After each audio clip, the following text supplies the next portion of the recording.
to employ some substitution here, where I could take all of this section here, and I'm going to put it where x is, because x is equal to 5 minus 3y. So over here, what I want to do, I'm going to rewrite y squared plus 2y plus 11. And this should equal to x. So instead of writing x, I'm going to write 5 minus 3y. So I have just substituted 5 minus 3y for x, all right? So I substitute that where x is. From here now, what I want to do is to gather everything on one side and let it equal to 0, because I'm solving a quadratic. So I'll have y squared positive 2y, and if I add 3y to both sides, then I'm going to have positive 3y there, plus 11, and I have to take 5 minus 5. Why I did those is just to make sure that on the right side I have 0. So I'm going to simplify. Y squared plus 5y plus 6 is equal to 0. Now, if I try to factorize this, I could just open my two brackets and factorize this. So I'll have y, right? So definitely what we have here is a plus 3 plus 2. All right, so if we should expand y plus 3, y plus 2, we will end up with y squared plus 5y plus 6. So after we have factorized that, then we could say either y plus 3 is equal to 0, which would have meant that you subtract 3 from both sides. One of our solutions is that y is equal to negative 3, or y plus 2 is equal to 0. And if I subtract 2 from both sides, y is equal to negative 2. So definitely we're looking at two of these solutions here. One of them is that y is equal to negative 3, and the other one, y is equal to negative 2. So now, because I know two solutions for y, I could now substitute these. So I have two cases. One of my case is when y is equal to negative 3. So when y is equal to negative 3, I am of the intention to find out what is x. But I do have something that says x is equal to 5 minus 3y. I am going to substitute negative 3 where y is. Negative 3 times y is negative 3. So 5 plus 9 gives us 14. We can say that, listen, x is equal to 14 when y is equal to negative 3. And that's one pair of solution. Now, we also want to investigate when y equal to negative 2. Remember again that x is equal to 5 minus 3y. So 5 minus 3 times y is negative 2. 5 plus 6 gives us 11. So when x is 11, y equal negative 2. And that would have been our next solution. The function f is defined as follows. F of x is equal to 4x squared minus 8x minus 2. So here, as we could see, they want us to write this in a certain form, right? So the form that they want is what we call completing the square. Ax plus 8 squared plus k. There are a number of ways we can do this.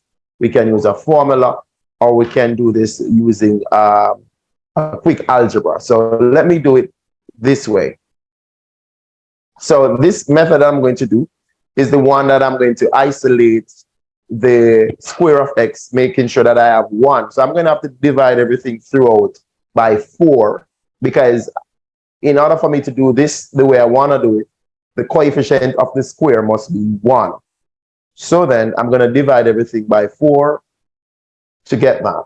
So if I divide everything by 4, I'm representing the idea now as x squared minus 2x minus a half. So you can see that everything was divided by 4. Now, because the coefficient of the square is 1, I'm going to isolate the x's. I'm going to create a space to go there. I'm going to complete the square for this part. So I'm going to create a perfect square here. That minus a half. Whatever I add here, I'm going to have to subtract it immediately because I don't want to change the scenario. So whatever I'm going to put there to complete that perfect square, I would have to take it back. What goes there is actually a b over 2 squared. That's what goes at this nice spot here. All right, this is what we're expecting to go there. So let us see what it is. It's b over 2. So b is negative 2 over 2, and we're supposed to square it. So you could see that this would have been negative 1 square, which is just 1. So I'm going to add 1 here. And because I added 1, I'm going to have to subtract 1, right, to make sure that nothing was changed. But when you're ready to factorize this piece here, to factorize this, x will always be there. Half of b comes here. The square is always there. So if you notice, x is there, the square is there. All right? So I've found the h value already. And then I need to work out this mathematically. But if you think about negative a half, negative 1, that's going to become negative 1.5 or negative 3 over 2. All right? If you're wondering how I got that, think about this. We're not done, but to clarify this part, right? We're thinking about negative half minus 1. I can represent my 1 as 2 over 3. So if you really look at this, you're seeing a negative 3 over 2, which is what we're saying. Now, remember in the beginning that we had divided through by 4. So to finish it off, we're going to have to multiply everything by 4. So we'd have a 4 out there, x minus 1 all squared there. And then now we could see the canceling. This becomes a minus 6 at the end. So this is the format that they were asking for right there. So it says state the minimum value of f of x. And one of the good things about having it in the completed square form is that you want to state the minimum value. The minimum value is always k.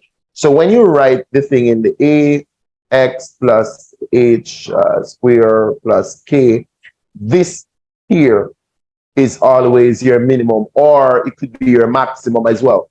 So in this case, it's a negative 6. So state the minimum value. This is equal to negative 6. The minimum value is always this. Determine the equation of the axis of symmetry. To determine the equation of the axis of symmetry, what we're actually using is to take out the part with the b in it, with the x. So in this case, it is x minus 1. And if I should set that to 0 and solve, the axis of symmetry is x equal to positive 1. So this question here says, the speed time graph below, not drawn to scale, shows the 3-stage journey of a car over a 40 seconds. So we're seeing that. Stage 1, stage 2, stage 3. Determine the acceleration of the car for each of the following stages of the journey. All right. Right. So let's go. So stage 2, we want the acceleration for stage 2. What is acceleration? Acceleration is changing speed over time. So in stage 2, we started with a speed of 12. We end with a speed of 12. The time that elapsed would have been 32 minus 16, which would have been 16 seconds. So then we're talking about acceleration. which is equal to, in this context, it's your change in the speed over the change in the time when that speed was changing. This is basically 12 minus 12 over 32 minus 16. And we're looking at 0 over 16, which is equal to 0. So the acceleration in stage 2 is 0. And you would have seen that no acceleration was there. It was 0 because we never had a gradient, we never had a slope. Stage 3, they wanted the acceleration. So when you look at this, it's going to be a negative acceleration. So again, stage 3, we started off with an acceleration of 12, and then we're going to end up with an acceleration of 0 because we went back to 0 right there, right? Over time of 40, the time that would have elapsed would have been 40 minus the 32, and this is about 8 seconds. So let us put it together. The concept is the same. The acceleration in stage 3 is a change in your speed, and you want to divide that by the change in the time. Now, what are we looking at? You're talking about the final 0 minus 12 because it ended at 0. This is when it became 0 here, right there. That's 0 in terms of speed, and that was the initial speed here at 12. So 12 became 0. So it is 0 minus that 12, which is negative 12, yeah? And then the time would have been 40 minus 32. So you're talking about negative 12 over 8. And definitely that's negative 1.5, right, meters per second squared. So that would have been the acceleration, negative 1.5 meters per second squared in that third part of that journey. Thank you for watching Daily Maths Concepts, and look out more for more math coming at you shortly.